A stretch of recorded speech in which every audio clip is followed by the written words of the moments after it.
Sabi niya, para may mag-invest dito sa Pilipinas. Siya daw po yung salesman, punta sa ibang bansa, tapos maghihikayat siya ng mga magtatayo ng mga pabrika dito sa Pilipinas. Hanggang ngayon, anong taon na? 2024. Yung pangako, 2022. May isa, kahit isa lang, na pabrika na bago, na bunga ng mga pagbiyahe niya. Walang bagong trabaho na bunga ng biyahe ng Pangulong ito. Pero, ang sabi niya, nagbago na yung tono. Nung tinanong siya, bakit biyahe kayo ng biyahe? Ang sabi niya, naghahanap po ng kakampi. Alam niyo ba yung purpose ng biyahe ng Pangulo? Ang sabi niya, ako pa nagsabi kasi kalihim ako ng press dati. Kaya siya bumabiyahe abroad.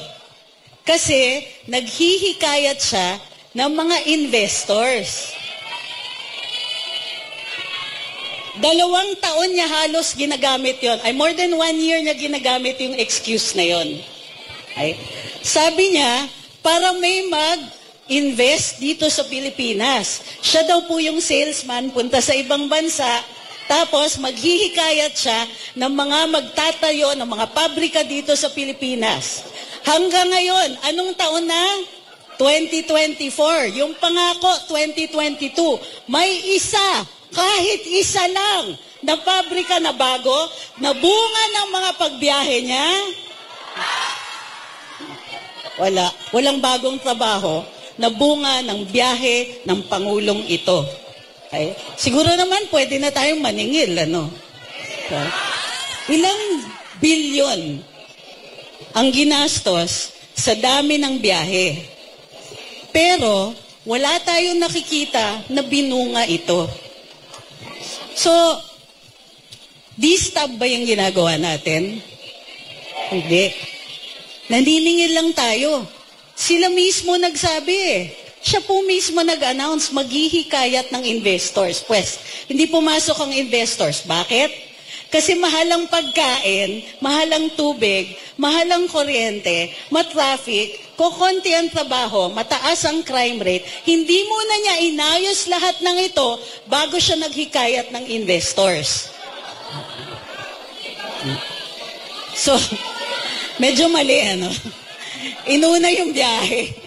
Hindi mo na inayos yung problema dito. Okay lang naman yung biyahe. Okay lang for diplomatic relations. Okay lang yan para sa trade. Wala pa rin trade na bago. Pero okay lang yan. Talagang miyembro tayo ng isang komunidad ng mga ibang bansa. Pero, ang sabi niya, nagbago na yung tono. Nung tinanong siya, bakit biyahe kayo ng biyahe? Ang sabi niya, naghahanap po ng kakampi.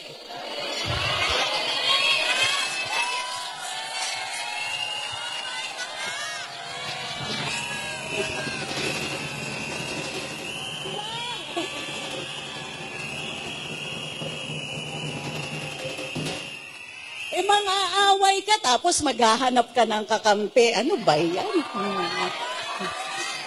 In the meantime, sige, hanap siya ng kakampi. Okay din lang. Kaya lang, iniiwan nila tayo dito.